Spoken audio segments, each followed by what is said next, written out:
Moi, le fond de ma pensée, c'est que, bon, bien sûr, on va pas cautionner des choses qui vont être haram, etc. Mais j'ai envie de te dire, euh, comme Allah Azza wa Jalla dit dans le Coran, وَإِذَا مَرُّوا بِاللَّغْوِ مَرُّوا كِرَامًا. C'est-à-dire que les serviteurs d'Allah subhanahu wa ta'ala, quand ils voient des choses futiles, hein, qui est comme c'est dit dans la sourate Furqan à la fin, quand tu vois des choses futiles, tu délaisses ça de manière noble. D'accord? Délaisser ça de manière noble, ça veut dire quoi? Ça veut dire que tu vas faire un petit sourire, tu vas dire, ah, khair, khair, Inch'Allah.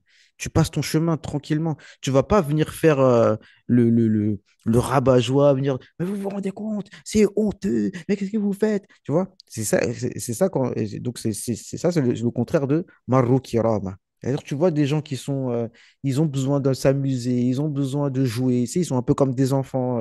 Ils perdent leur Mhm. temps, etc. Laisse-les s'amuser un peu. Mais par contre, propose-leur, toi, propose-leur de temps en temps de venir dans le sérieux. Tu vois, il faut voir ce que toi tu proposes. De venir dans le sérieux. Donc, les assises de dhikr, c'est ça que je voulais dire. Des assises de dhikr où vraiment on se pose et on fait du dhikr et on apprend à connaître Allah Azzawajal pour de vrai. Tu vois, parce que là, j'ai entendu quelques paroles et tout.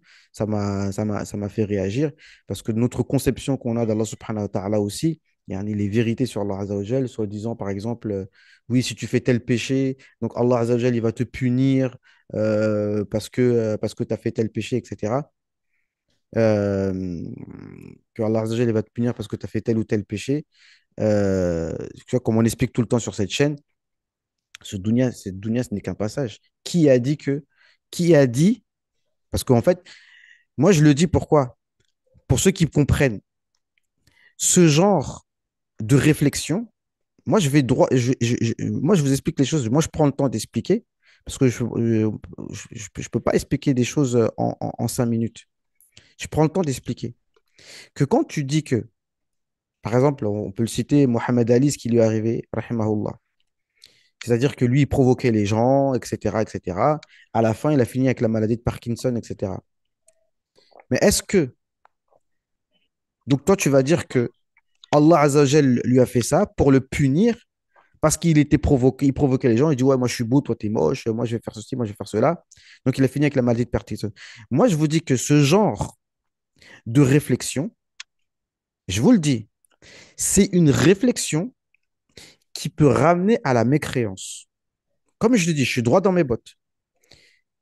La mauvaise conception d'Allah Azzawajal d'un Wahhabi qui n'est pas autorisé en fait, à proprement dit de parler d'Allah Azzawajal, c'est ça qu'on est en train de dire. De parler la connaissance d'Allah. Ces gens qui ne connaissent pas Allah, ils ne savent pas comment ça fonctionne. Qui t'a dit que si tu as un mauvais comportement, Allah Azzawajal, il va te punir dans ce bas monde. Donc ça veut dire quoi? Ça veut dire que si Allah Azzawajal, il te punit pas dans ce bas monde, ça veut dire quoi? Donc ça veut dire que tu vas dire, ah ben, il y a un problème, donc ça veut dire qu'Allah n'existe pas. Donc ça veut dire que tu vas délaisser la foi.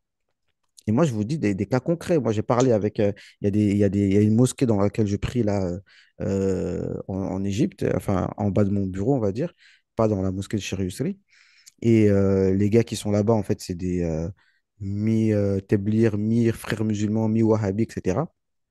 Et qui sont toujours en train de critiquer le gouvernement. Oui, le président ceci, le président cela, parce qu'il y avait une coupure d'eau toute la journée. Ils commencent à critiquer. Oui, c'est quoi ça? C'est pas normal. Et je dis, ah, mon frère. En plus, je lui ai dit, il y a des gens qui meurent de faim à Gaza. Nous, on se plaint parce qu'on a une coupure d'eau toute la journée. Le président, après, il me dit, dis pas ça dehors. Je dis, pourquoi tu me dis, dis pas ça dehors? Mais dis pas ça aussi, dis pas ça aussi. Pourquoi tu me dis ça à moi? Tu vois? Pourquoi tu dis des paroles en privé qu'il ne faut pas dire en public? Tu vois? Et qu'est-ce qu'on en a à faire? Enfin, c'est pas pour défendre le président, mais le président, c'est une créature. Qu'est-ce qu'on va se prendre la tête à parler sur lui, à le maudire, etc., etc. D'accord? Et qu'est-ce que je voulais dire? Et il me dit, et parce que j'ai essayé de lui faire comprendre, à travers un cours on avait écouté récemment, que quelqu'un qui connaît Allah Azzawajal, il voit tout bien. Pas qu'il est naïf, parce que les soufis, c'était les premiers moudjahidines, etc. Et puis aussi, on peut parler de la notion du djihad des sports de combat, parce que ça aussi, c'est un point dont on peut parler. Ça ne veut pas dire qu'on est naïf et que tout le monde est beau et tout le monde est gentil. Non, mais tu vois tout en positif et tu penses vraiment du bien de toute situation. D'accord? Et je lui dis, tu sais, parce que c'est toujours des gens qui vont se plaindre, tu vois, oui, le gouvernement, c'est ci, le gouvernement. Bon, en plus, c'est vrai qu'il y a des inflations, il y a pas mal de. Enfin, ça va, on vit bien, tu vois, enfin, on n'a pas trop à se plaindre, mais c'est vrai que les prix, ça flambe, ça remonte, ça descend. Donc, OK. Euh, il me dit non, non. Enfin, et puis, il sait que je suis soufi. Il dit, ouais, mais toi, de toute façon, je suis en désaccord avec toi sur pas mal de choses et tout, mais on s'entend bien. Et il me dit comme ça. Mais la situation, par exemple, à Gaza et l'injustice qu'il y a, etc., etc., parce que c'est vrai qu'il y a beaucoup de gens en prison en Égypte et tout, c'est terrible quand même. Il dit ça ramène les gens à la mécréance. Je dis, ah, tu vois? Et c'est ça où je voulais en venir, tu vois. C'est de se plaindre des situations, de se plaindre tout le temps, parce qu'il ne faut pas avoir ce discours, en fait, de se plaindre tout le temps de tout ce qui se passe. Oh, les musulmans sont comme ci. Oh, mais tout c'est comme ça. Oh, mais ça, c'est pas bien. Oh, nanana. Oh, nanana. Nanana. Se plaindre, en fait, de toujours tout, c'est pas bon, tu vois. Ouais, c'est une façon désespérée. Oui, voilà, exactement. Et c'est tabarakallahu fik. C'est-à-dire faire planter la graine du désespoir où que tu sois, en fait. Que ce soit entre toi et ton épouse, toi et ton neveu, toi et ton couteau. C'est pas bon, tu vois. C'est des assises qui sont pas bonnes. C'est mieux, on se pose, on évoque Allah Azzawajal, c'est mieux. Mais tu vas me dire, c'est bid'a. C'est mieux, on se pose, on prie sur le prophète, alayhi salam, on lit Dalaïl al-Khayrat, tu vas me dire, c'est bid'a. Au lieu qu'on se pose, alors que quand tu pries sur le prophète, alayhi salam, Allahu Akbar, tu pries sur le prophète, alayhi salam, une fois, Allah Azzawajal, il prie sur toi 10 fois. Qu'est-ce que tu veux faire de mieux, sincèrement? Même si les gens, ils vont mépriser ça. Qu'est-ce que tu veux faire de mieux que de prier sur le prophète, alayhi salam? Et il faut rappeler les hadiths qui parlent de ça, que quand tu pries sur le prophète, alayhi salam, Allah Azzawajal, il règle tous les problèmes. On doute de ça. Tu vas dire, ah ouais, ouais, on peut faire autre chose. Ah, tu vois, on te dit, tu fais du zikr, tu pries sur le prophète, alayhi salam, tu me dis, ouais, mais bon, il y a mieux à faire. Tu vois. Et donc, et même les images de Gaza, etc., il y a quelque chose derrière. Parce qu'il n'y a pas que, bien sûr, à Gaza, on ne minimise pas, mais il n'y a pas que là-bas qu'il y a des morts tous les jours. Mais pourquoi on Mhm. montre que là-bas? C'est ça la question. Pourquoi on ne montre pas ce qui se passe dans d'autres pays, des morts, etc. Parce que le fait de montrer des enfants morts, en fait, c'est une façon de nous mépriser, en fait. Dire, voilà, de toute façon, vous n'êtes rien, vous. Regardez ce qu'on fait de vous. Et ça fait naître le désespoir dans notre cœur. Et en plus, il n'y a personne qui propose un plan d'action réel pour que ça change. Et alors maintenant, on va te demander, est-ce que tu as pris position pour la Palestine? Pris position, en fait, devant qui? C'est ça la question. Tu as pris position devant qui? Devant les gens. C'est que c'est comme, par exemple, devant toi, mon frère. Oh, mon frère, la Palestine, il faut que ça change. Mais j'ai dit ça devant toi. J'ai dit ça devant mon frère. J'ai dit ça devant. Et là, ils vont m'applaudir. En fait, là, j'ai redoré mon blason de moi-même. Et les gens vont Mhm. m'applaudir. C'est bien, tu as parlé sur la Palestine. Mais concrètement, c'est tout ce que j'ai fait.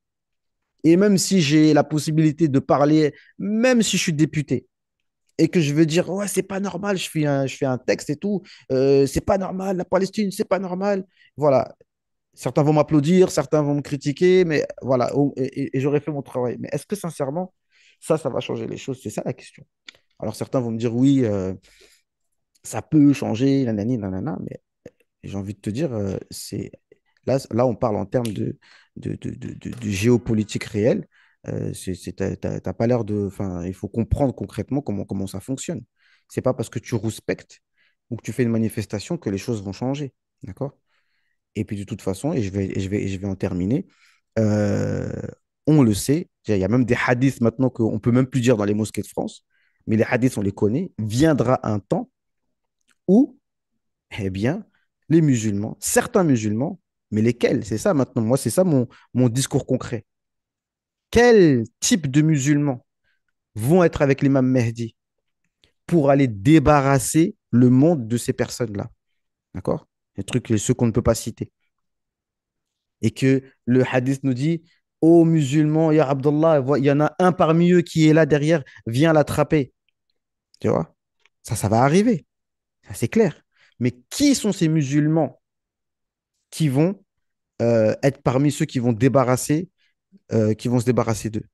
Bah, moi, mon discours, c'est ça. Mon discours, c'est de dire que aujourd'hui, effectivement, il faut former, éduquer les personnes qui vont être aptes à être avec l'imam Mehdi pour que le destin d'Allah Azzawajal s'accomplisse. Moi, je pense que j'ai bouclé la boucle, j'ai dit ce que je voulais dire, d'accord? Et donc, moi, je vais citer des noms de personnes, d'accord? Je vais juste constater ce que j'observe, faire mon analyse et proposer ce que j'ai à proposer. Donc maintenant, on va étudier, euh, on va étudier comment, donc la dernière partie, il n'y a pas grand-chose à dire hein, sur le CM. On a étudié, donc on ne va pas revenir, hein, je mettrai les vidéos, je pense. Donc les conditions du CM, on ne va pas revenir là-dessus. On a fait deux cours.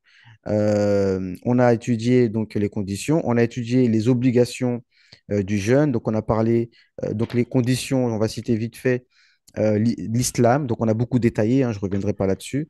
Je mettrai les cours, Inch'Allah.